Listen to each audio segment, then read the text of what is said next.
হেরা মাদ্রাসাতুল হেরা মাদ্রাসাতুল হেরা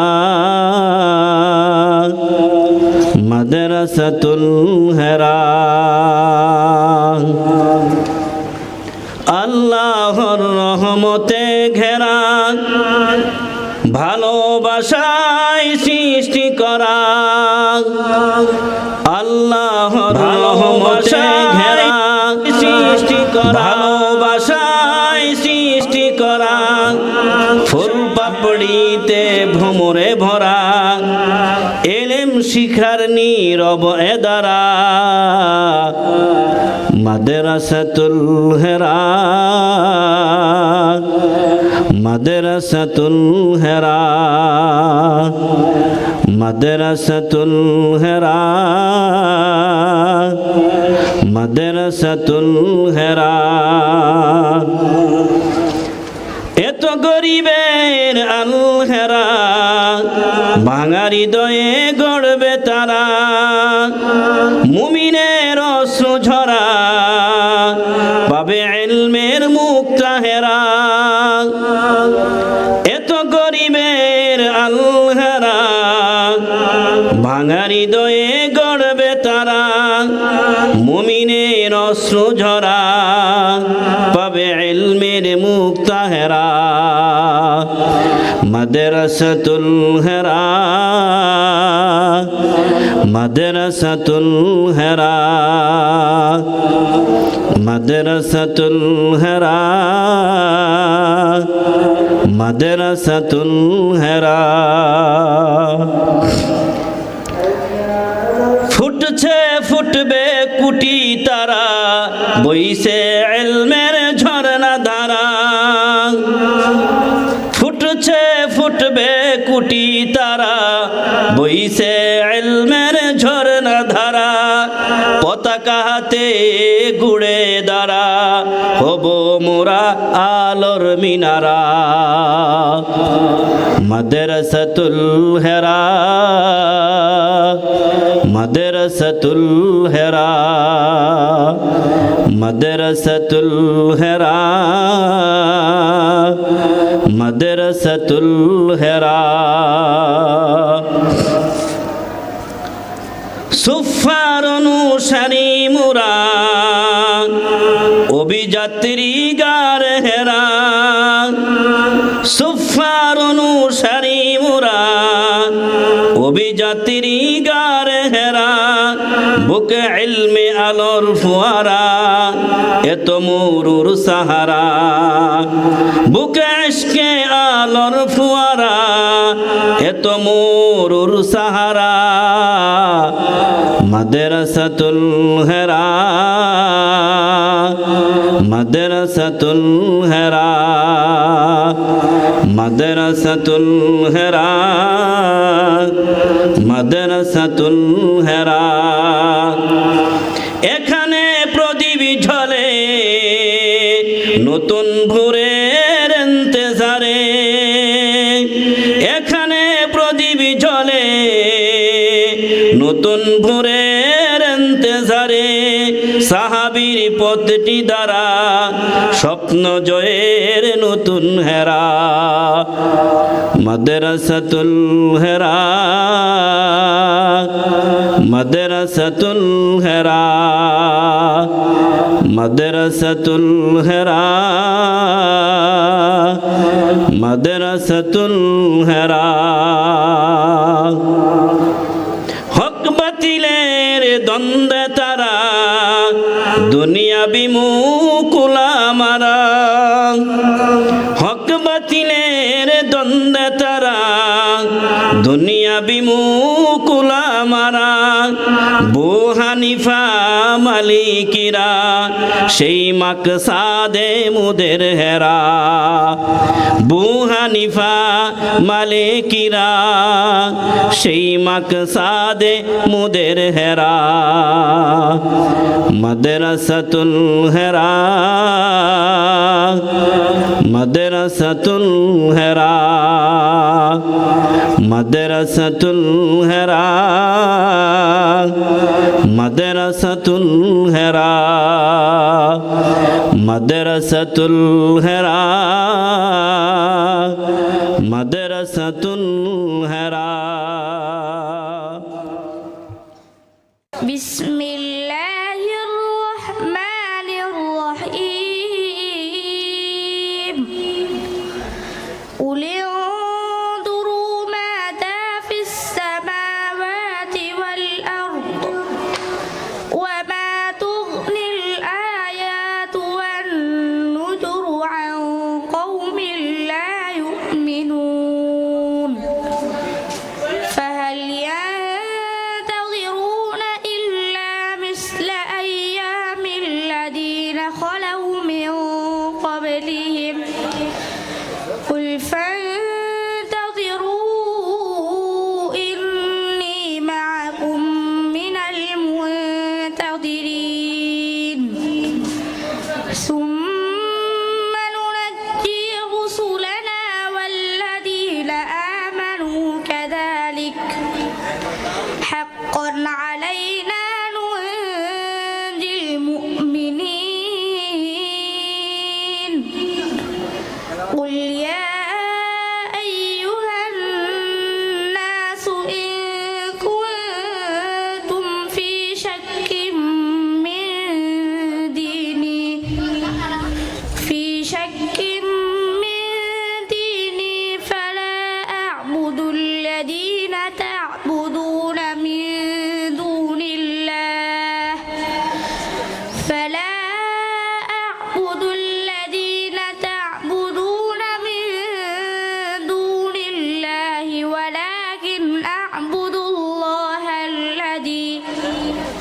ولكن أعبد الله الذي يتوفاكم وأمرت أن أكون من المؤمنين صدق الله العظيم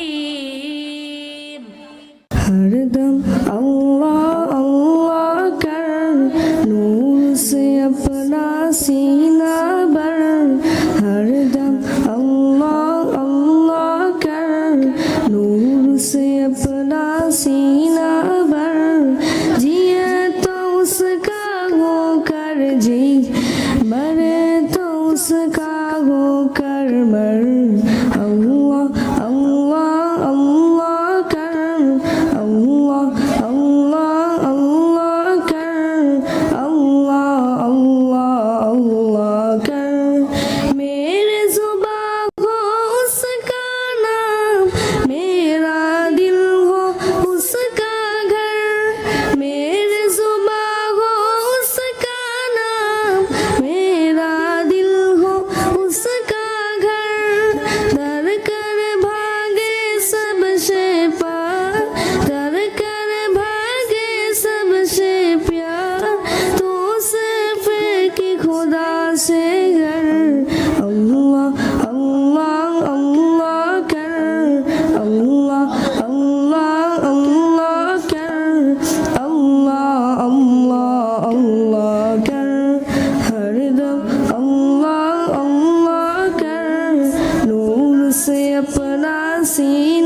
को सवाली से है प्यार, मांगू दुआएं शाम सहर।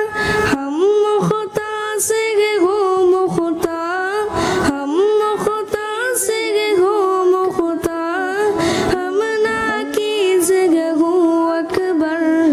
अल्लाह अल्लाह अल्लाह कर, अल्लाह अल्लाह अल्लाह कर, अल्लाह अल्लाह अल्लाह कर, हरदम अल्लाह अल्लाह कर, नूर से अपना सीना भर।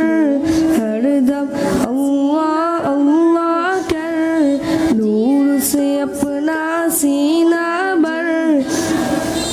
जिए तो उसका होकर जी, मरे तो उसका होकर मर। अल्लाह अल्लाह अल्लाह कर, अल्लाह अल्लाह अल्लाह कर, अल्लाह अल्लाह अल्लाह कर। अस्सलामु अलैकुम। كيف حالك يا أخي؟ الحمد لله أنا بخير، وكيف أنت؟ أنا أيضا بخير. ما اسمك يا أخي؟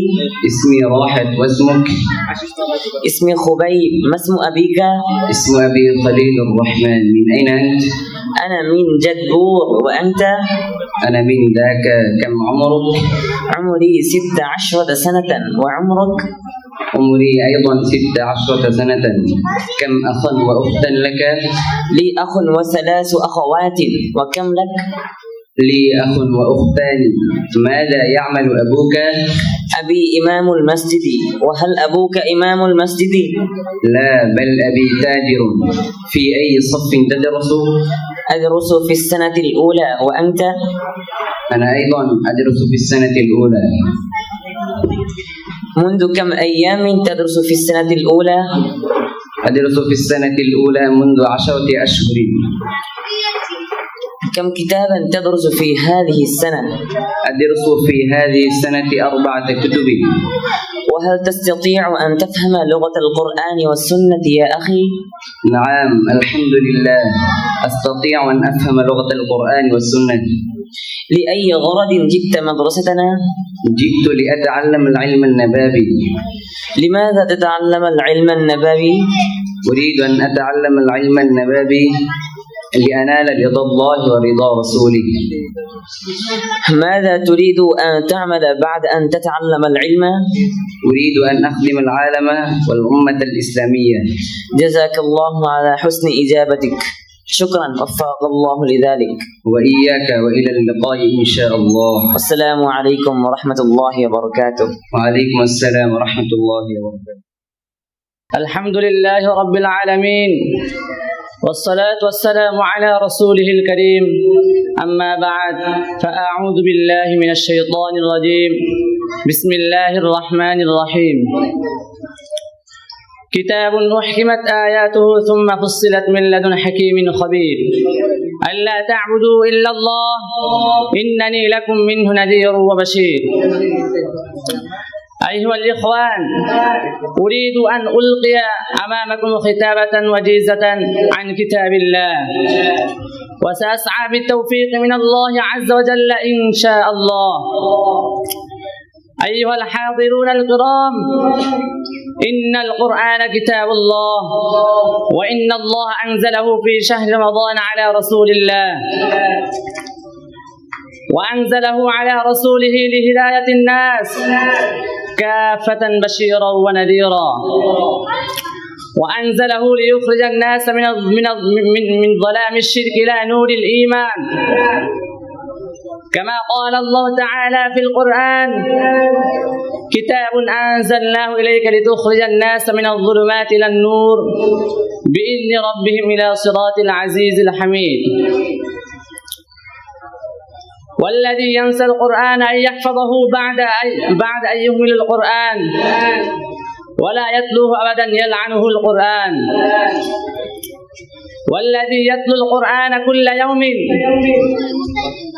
ولا يتلوه يشفع له القرآن يوم القيامة.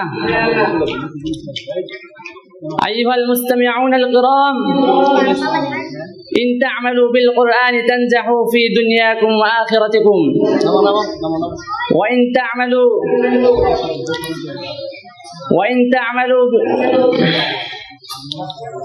تعملوا بالقرآن لا تستطيعوا أن تنجحوا فيها أبدا، كما قال الله تعالى في القرآن الكريم: إن هذا القرآن يهدي للتي هي أقوم ويبشر المؤمنين الذين يعملون الصالحات أن لهم أجرا كبيرا. وإن تلاوة القرآن عبادة يومية، وفي تلاوة القرآن لذة عجيبة وفضيلة كثيرة. فيا أيها الأمة المسلمة اتلوا القرآن، لأن تلاوة القرآن تذيب القلوب وتصلحها، كما قال الله تعالى في القرآن الكريم: إنما المؤمنون الذين إذا ذكر الله وجلت قلوبهم وإذا تليت عليهم آياته زادتهم إيمانا وعلى ربهم يتوكلون.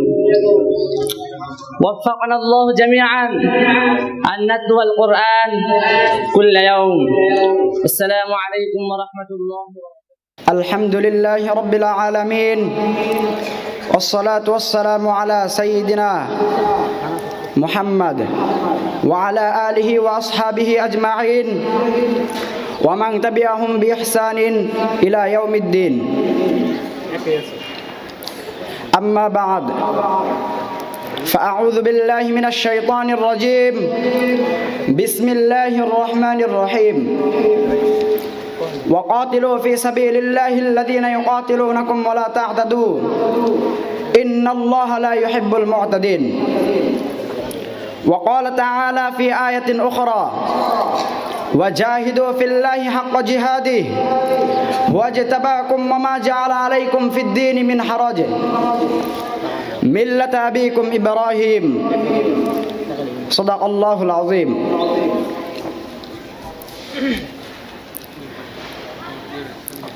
أيها الحاضرون الكرام، أريد أن ألقى أمامكم خطبة وجيزة عن الجهاد في سبيل الله. إننا نعلم أن الله تعالى فرض علينا الجهاد، فقال في القرآن: وقاتلوا في سبيل الله كما يقاتلونكم. فيجب علينا أن نجاهد في سبيل الله، لأن في الجهاد في سبيل الله خيرا كثيرا، وبالجهاد في سبيل الله سنستطيع أن نعيد إلى الأمة الإسلامية سيادتها وسعادتها.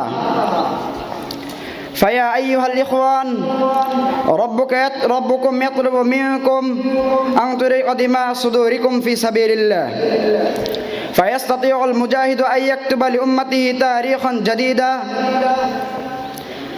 ويجب علينا أن نجاهد في سبيل الله ونقتل أعداء الله ورسوله وأعداء الإسلام. فأما الذي يجاهد في سبيل الله لوجه الله فيعطيه الله أجرا عظيما، وعندما يجاهد المجاهد في سبيل الله تنزل سكينة الله عليهم. فيا أيها الإخوان، احملوا أسلحتكم واخرجوا إلى الجهاد في سبيل الله، واطردوا الأعداء من أرض الإسلام، وقتلوا أعداء الله واضربوا رقابهم بسيوفكم. افتحوا البلاد وانقذوا العباد، ونشروا الإسلام في العالم. أيها الحاضرون الكرام، العالم يجاهد في سبيل الله كما يجاهد المجاهد بسيفه. العالم يصلح المجتمع بكتابته، وحبر قلم العالم الصالح أغلى من دماء الشاهدين. فلا أريد أن أطيل عليكم كلامي، وفقنا الله جميعا أن نجاهد في سبيل الله، وما علينا إلا البلاغ. السلام عليكم ورحمة الله. السلام عليكم ورحمة الله। ওয়ালাইকুম আসসালাম ওয়া রাহমাতুল্লাহ। আপনি কোন মাদ্রাসায় পড়ছেন? আমি আমি মাদ্রাসাতুল হেরা টাঙ্গাইলে পড়তেছি। আপনি কোন মাদ্রাসায় পড়ছেন? জি, আমিও মাদ্রাসাতুল হেরা টাঙ্গাইলে পড়ছি। আপনি কোন শ্রেণীতে পড়ছেন? আমি তৃতীয় শ্রেণীতে পড়ছি। আপনি কোন শ্রেণীতে পড়ছেন? জি, আমিও তৃতীয় শ্রেণীতে পড়ছি। আমরা কিছু রমজানের মাসালা নিয়ে আলোচনা করতে চাই। ঠিক আছে, আপনি বলুন, রোজা কাকে বলে? সুবহে সাদেক থেকে সূর্যাস্ত পর্যন্ত পানাহার ও যৌন চাহিদা পূরণ থেকে বিরত থাকার নাম রোজা। রোজার মাধ্যমে কি অর্জন হয়? রোজার মাধ্যমে তাকওয়া অর্জন হয়। রোজা ইসলামের কততম রুকুন? রোজা ইসলামের তৃতীয় রুকন। রোজার মধ্যে কি অর্জন হয়? কাফারা রোজা কয়টি? কাফারা রোজা 60টি। কাজা রোজা কাকে বলে? যাদের উপর রোজা ফরজ তাদের মধ্যে যে ব্যক্তি শরীয়ত সাম্প্রতিক কারণে রোজা পালন করতে পারে না তাকে রমজানের পরবর্তী সময়ে রোজা রাখতে হবে। এই রোজাকে বলা হয় রমজানের কাজা রোজা। সেহরি কাকে বলে? রোজা পালনের উদ্দেশ্যে প্রতিদিন যে রাতে খানা খাওয়াকে সেহরি বলে। রোজার নিয়তটি বাংলায় বলো। হে আল্লাহ, আমি আগামীকাল রমজানের ফরজ রোজার নিয়ত করছি, আপনি কবুল করুন। নিশ্চয় আপনি সর্বশ্রোতা সর্বজ্ঞাত। রোজা কত প্রকার ও কি কি? রোজা 5 প্রকার: ফরজ, ওয়াজিব, সুন্নত, মুস্তাহাব, মাকরুহ। কোন কোন দিন রোজা রাখা হারাম? 2 ঈদের দিন রোজা রাখা হারাম। যে সব কারণে রোজা মাকরুহ হয় তা বলো। বিনা কারণে কোনো দিনের মুখে দিয়ে চিবানো, রোজার কষ্ট ক্লান্তি প্রকাশ করা, দাঁত মাজন, কয়লা, টুথপেস্ট বা টুথ পাউডার ব্যবহার করা, থুতু জমা করে গিলে ফেলা, বিনা কারণে বারবার কুলি করা, পুরো দিন নাপাক থাকা, শরীর ঠান্ডা করার উদ্দেশ্যে বারবার গোসল করা বা ভিজা কাপড় শরীরে জড়িয়ে রাখা। কার উপর রোজা রাখা ফরজ? প্রাপ্তবয়স্ক সকল মুমিনদের উপর রোজা রাখা ফরজ। কাজা রোজা সম্পর্কিত কোরআনের আয়াতটি বলো। ফামান কানা মারিদান আও আলা সাফারিন ফাইদ্দাতুম মিন আইয়ামিন উখর। তারাবির নামাজ কখন আদায় করতে হয়? তারাবির নামাজ ইশার নামাজের পর আদায় করতে হয়। সালাতুত তারাবি কত রাকাত? সালাতুত তারাবি 20 রাকাত। ইফতারের দোয়াটি বলো। আল্লাহুম্মা লাকা সুমতু রিজকিকা আফতারতু। রোজার সুন্নাত কয়টি ও কি কি? রোজার জন্য 5টি: সেহরি খাওয়া, ইফতার করা, তারাবির নামাজ আদায় করা, কুরআনুল কারীম তেলাওয়াত করা, ইতিকাফ করা। মাশাআল্লাহ, আমি আমার সব প্রশ্নের উত্তর পেয়েছি। জাযাকুমুল্লাহ। আসসালামু আলাইকুম ওয়া রাহমাতুল্লাহ। ওয়া আলাইকুম আসসালাম ওয়া রাহমাতুল্লাহ। বিপ্লব মানে জীবন দেওয়া, বসে থাকা নয়, সে কোনোদিন আসবে না রে, করো যদি ভয়। বিপ্লব মানে জীবন দেওয়া, বসে থাকা নয়, সে কোনোদিন আসবে না রে, করো যদি ভয়। আসবে বিজয়, রক্ত আর জীবনের বিনিময়, আসবে বিজয়, রক্ত আর জীবনের বিনিময়। বিপ্লব মানে জীবন দেওয়া, বসে থাকা নয়, সে কোনোদিন আসবে না রে, করো যদি ভয়। লড়াইয়ের ওই ময়দানেতে যেতে তোমাকে হবে, প্রয়োজনে সব রক্তটুকু জমিনে ঢেলে দিবে। লড়াইয়ের ওই ময়দানেতে যেতে তোমাকে হবে, প্রয়োজনে সব রক্তটুকু জমিনে ঢেলে দিবে। তবুও তোমার লড়তেই হবে, মানিবে না পরাজয়। তবুও তোমার লড়তেই হবে, মানিবে না পরাজয়। বিপ্লব মানে জীবন দেওয়া, বসে থাকা নয়, সে কোনোদিন আসবে না রে, করো যদি ভয়। In the name of Allah, the most merciful and the most kind, I begin. Respected teachers, honorable guests, and my dear friends, my name is Arafat Rahmatullah Lam. My friends and my family call me Lam. I am 9 years old. I live in Tangail. I study in class 3. I am a student of Madrasatul Hera Tangail. My father's name is Fazul Karim Rana. My mother's name is Fajana Chaudhary. Nurul Liza. My favorite color is white. My favorite subject is Arabic. I also like English and math. I love reading the Quran and learning good things. I try to be a good Muslim every day. When I grow up, I want to be a Hafiz and a good Islamic scholar. I want to help people and make Bangladesh a beautiful country. Inshallah, please remember me in your dua. Thank you so much for listening. Assalamu alaikum wa rahmatullah. বিদায় বেলা মা বলেছে, বাবা কখনো মিথ্যে আশ্রয় নিবে না, তাই আমি মিথ্যা বলিনি।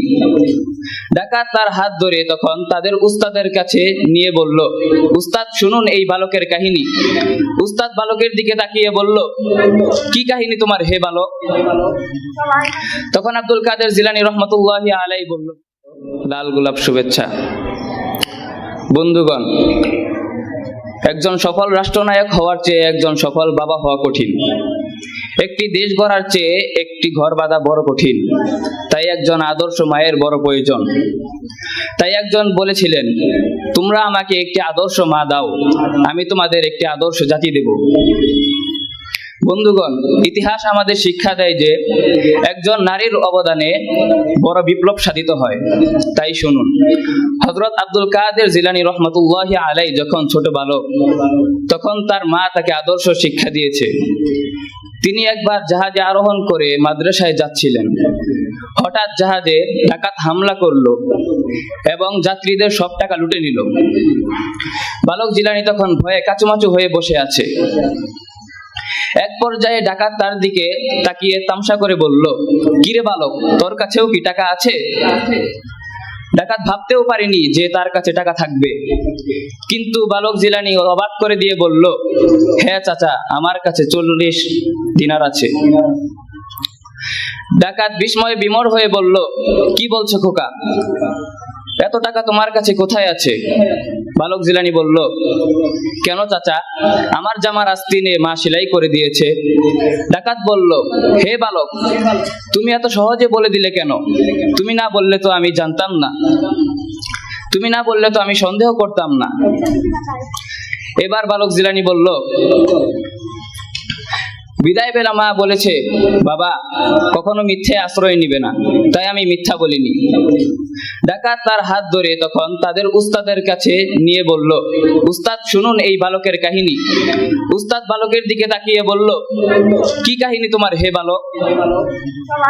তখন আব্দুল কাদের জিলানী রহমতুল্লাহি আলাইহি বলল, চাচা, আমার কাছে 40 দিনার আছে। এই কথা শুনে ডাকাত প্রধান তার মাথায় হাত রেখে বলল, আছে বুঝলাম, তা তুমি এমন অকপটে বললে কেন? তখন আব্দুল কাদের জিলানী রহমতুল্লাহি আলাইহি বলল, আমি আমার মায়ের আদেশ পালন করেছি মাত্র। বিদায় বেলা মা বলেছে, হে বৎস, কোনোদিন মিথ্যা বলবে না। এই কথা শুনে ডাকাত প্রধান কান্নায় ভেঙে পড়লেন এবং আকাশের দিকে তাকিয়ে বললেন, হে আল্লাহ, এই অবুঝ বালক তার মায়ের এত অনুগত, আর আমি পরিণত বয়সেও তোমার নাফরমানিতে মগ্ন। তাই তওবা করছি, আর কোনোদিন ডাকাতি করব না। বন্ধুগণ, একজন আদর্শ মায়ের কারণে একটি ডাকাত দল ভালো হয়ে গেল। তাই কবি বলেছেন, কোন কালে একা হয়নি কো জয়ী পুরুষের তরবারি, শক্তি দিয়েছে, প্রেরণা দিয়েছে বিজয়ী লক্ষ্মী নারী। আসসালামু আলাইকুম ওয়া রাহমাতুল্লাহি ওয়া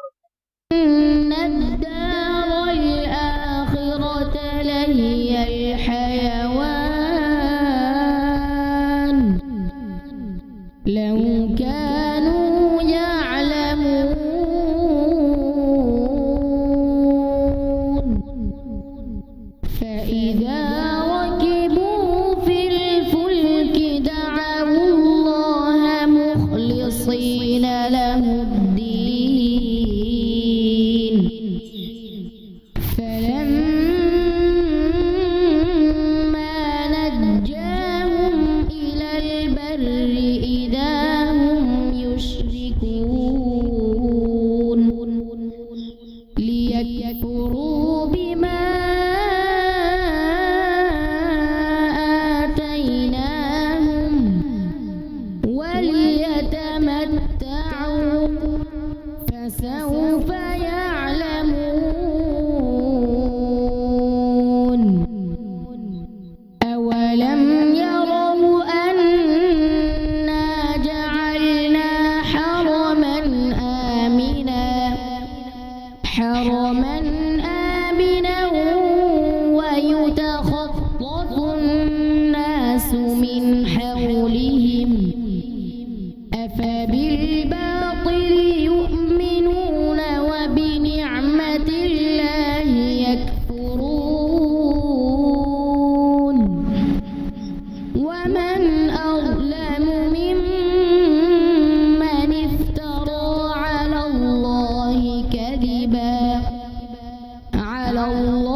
should take light food and fruits.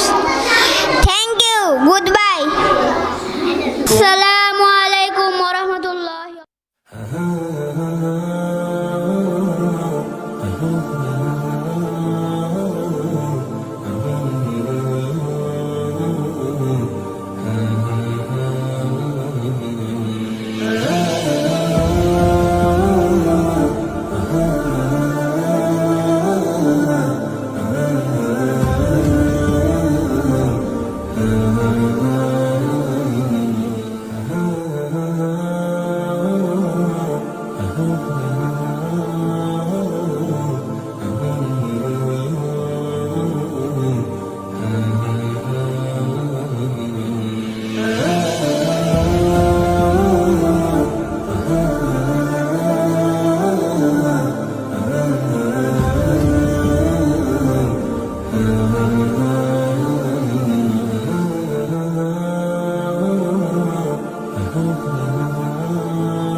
Welcome to Madrasatul Hara Tangail.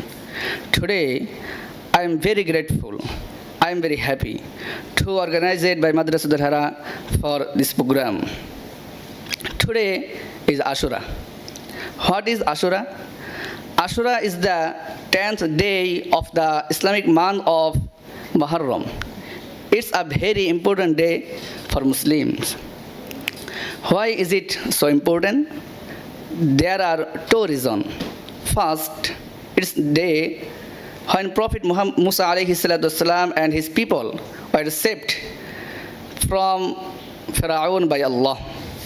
Second, it is the day when Imam Hussein, the great son of Prophet Muhammad sallallahu alaihi wasallam, was murdered. Unfortunately, all Muslims don't observe it the same way. Sunni Muslim fasted on this day to follow the practice of Prophet Muhammad sallallahu alaihi wasallam, who fasted on this day. Shia Muslim mourn and remember to sacrifice of Hussein with a great sorrow. So, finally, may Allah give us tawfiq to follow Sunnah of Prophet Muhammad sallallahu alaihi wasallam. May Allah give us tawfiq. All Muslim fasted on this day. Thank you very much for listening to you. الحمد لله الذي خلقنا أحسن الخلق وأعزنا بالإسلام ثم أرسلنا في الدنيا لعبادته فقط ونحمده ونصلي على رسوله الكريم الذي أرسل لهداية الناس بشيرا ونذيرا. أما بعد، فالآن أتحدث لكم خطبة وجيزة عن العاشوراء. لهذا اليوم أحداث كثيرة وفضيلة كثيرة، ولكني أخطب عليكم عنها قليلا لقلة الأوقات. هذا اليوم يوم مبارك وكريم، فإن الله تعالى قد خلق السماوات والأرض في هذا اليوم، وكان رسول الله صلى الله عليه وسلم يصوم في هذا اليوم، ولكن اليهود تصوم أيضا في هذا اليوم، فأمرنا النبي صلى الله عليه وسلم بالصوم في هذا اليوم مع يوم بعده أو قبله كي لا تكون سنتنا كسنتهم، فيجب علينا أن نصوم في هذا اليوم لننال ثوابه. يتبع كثير من الناس الخرافات في هذا اليوم، يصنعون الخبز والطعام اللذيذ في هذا اليوم، وهذه كلها بدعة، لأن النبي صلى الله عليه وسلم ما عمل هذه الأعمال إنما صام، فيجب علينا أن نتبع النبي صلى الله عليه وسلم ونعمل ما قال لنا أن نفعل في هذا اليوم. فيجب علينا أن نتبع ما قال لنا أن نفعل في هذا اليوم، وإلا نفعل كما فعل النبي صلى الله عليه وسلم سنكون جميعا مذنبين. وفقنا الله جميعا أن نصوم في هذا اليوم ونبتعد عن خرافاته.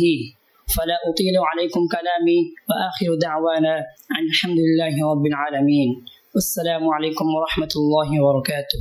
हम नग़्माए कुरआनी दुनिया को सुना देंगे, हर क़ल्ब में चाहत की एक आग लगा देंगे।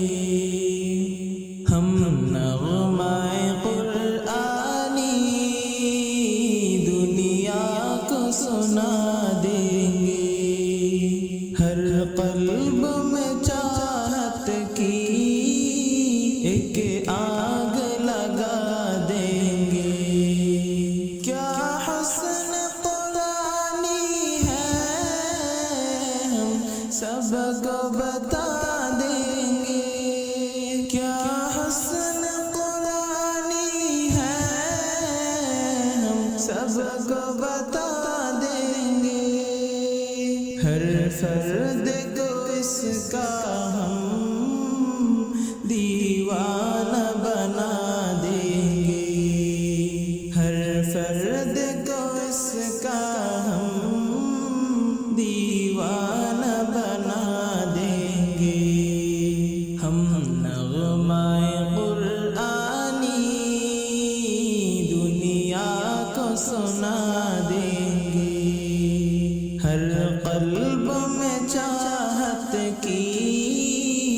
के आग लगा देंगे कुरान की अज़मत की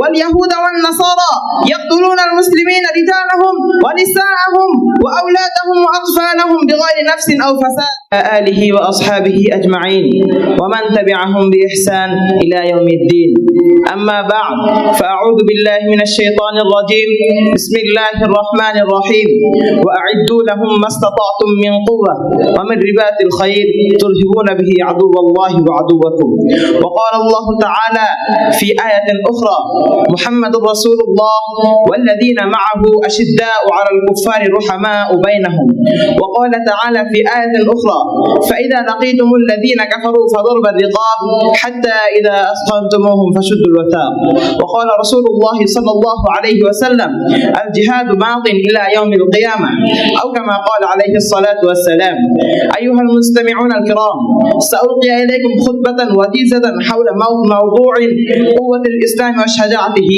وسأسعى بتوفيق من الله عز وجل إن شاء الله أيها الحاضرون أنتم تعلمون أن الإسلام دين الرحمة والأمن والسلامة وإن الإسلام لا يأمر بالفساد والفحشاء والمنكر كما قال الله تعالى إن الله لا يحب المفسدين وقال أيضا من قتل نفسا بغير نفس أو فساد في الأرض فكأنما قتل الناس جميعا بل الإسلام يأمر بالعدل والإحسان وإيتاء ذي القربى والإصلاح كما قال تعالى إن الله يأمركم أن تؤدوا الأمانات إلى أهلها وقال أيضا إن الله يأمركم بالعدل والإحسان وإيتاء ذي القربى ولكن أيها المستمعون الكرام إن في هذا الزمان ترون أن الكفار والمشركين واليهود والنصارى يقتلون المسلمين رجالهم ونساءهم وأولادهم وأطفالهم بغير نفس أو فساد وإن الأمة المسلمة يقعدون ويلعبون ويتركون الجهاد بل ينسون كل النسيان وإن الإسلام دين القوة والشجاعة ودين الأمن والأمانة ويا أيها الأمة الإسلامية استيقظوا من نومكم وخذوا سيوفكم واخرجوا من بيتكم إلى ميدان الجهاد واقتلوا كما قتلوكم فاضربوا فوق الأعناق واضربوا منهم كل بنان وابدأوا بقول الله وما رميت إذ رميت ولكن الله رمى وفقنا الله تعالى وآخر دعوانا أن الحمد لله رب العالمين والسلام عليكم ورحمة الله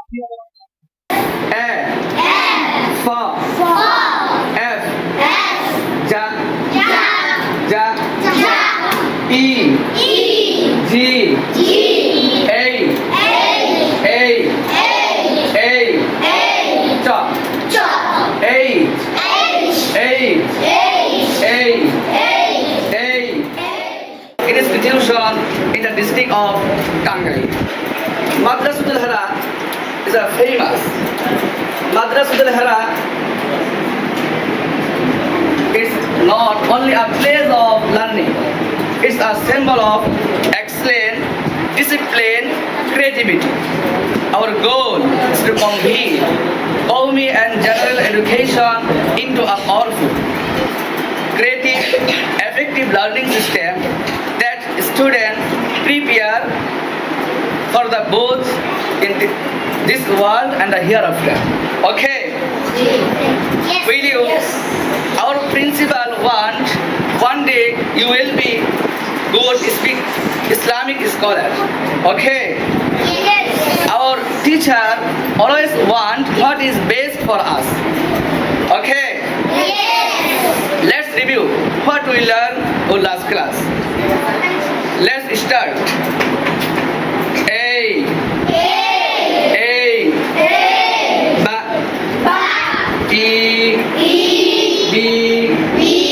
Sa. E. C. Da. E. D. E. F. F.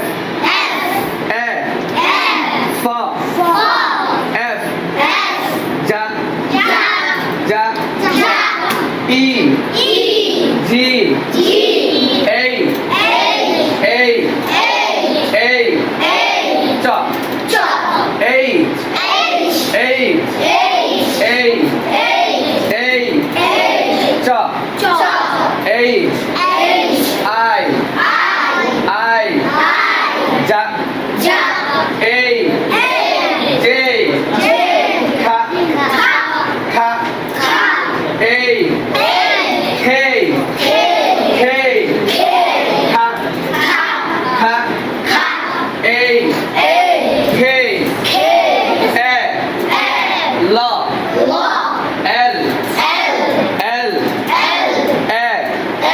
La. L. A. Ma. M. A. No. N. O. Pa. E. P. Pa. E. P. Ka. U. Q. Ka.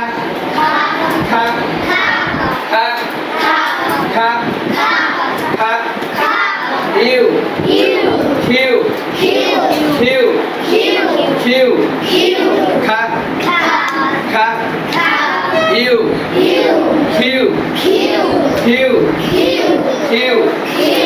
U. Q. U. V. Va. E. V. Va. E. V. W. Da. A. Ba. La. U. W. Da. A. Ba. La. U.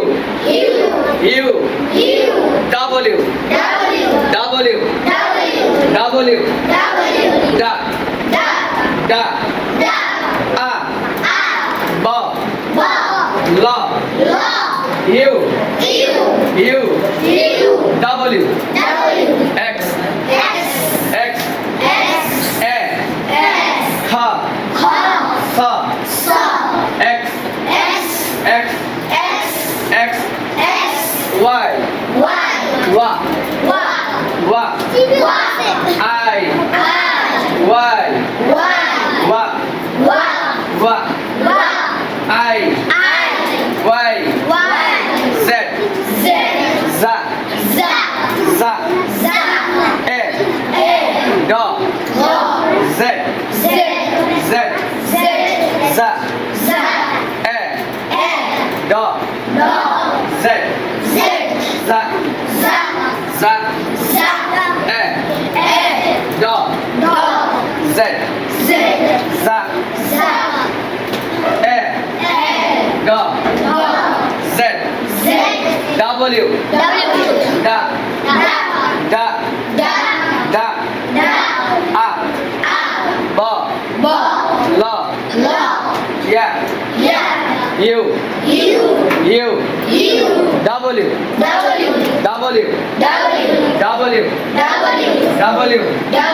X. A. Kha. Sa. X. Y. Wa.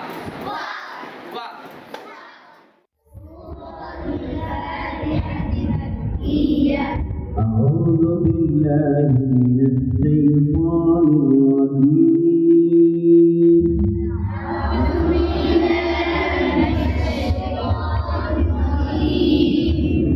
بسم الله الرحمن الرحيم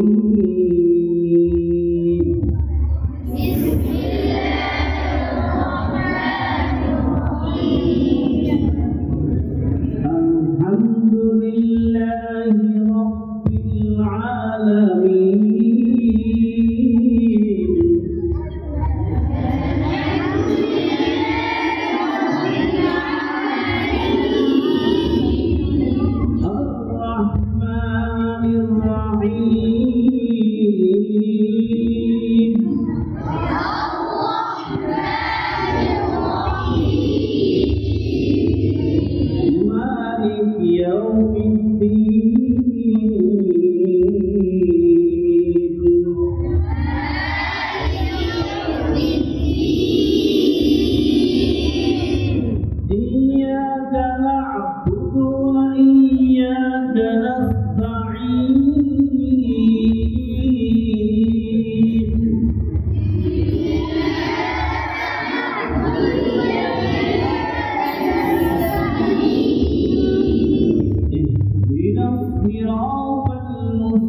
Rahmatullahi wa barakatuh.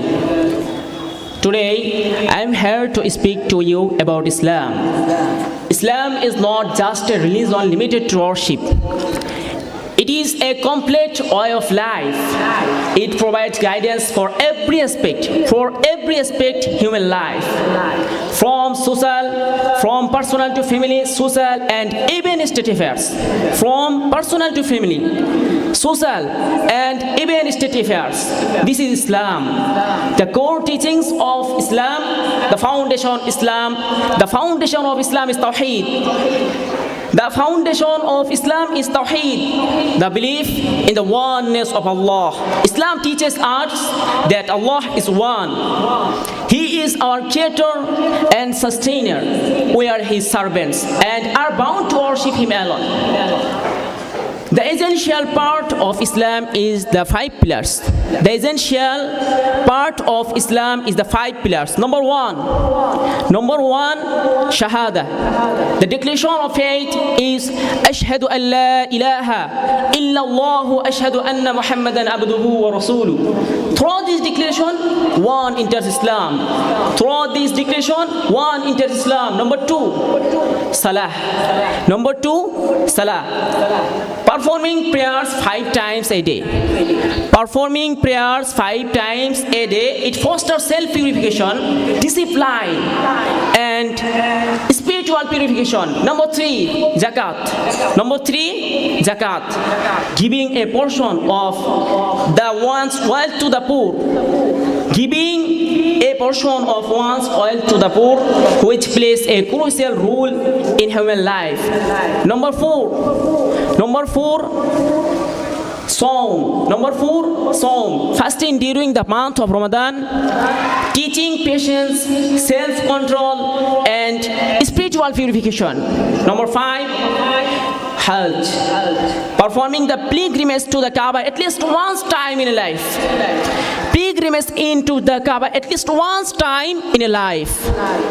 It financially and physically capable. The moral teaching of Islam emphasizes justice, honesty, kindness, compassion, and respect for others. Islam emphasizes justice, honesty, kindness, compassion, and respect for others. Islam is a religion of peace. This is Islam. The word very Islam means peace. This is Islam. Islam means peace. It calls upon people to eliminate conflicts, hatred, and hostility, and to establish harmony. Dear audience, Islam is not just a religion. But a divine for all humanity. Our responsibility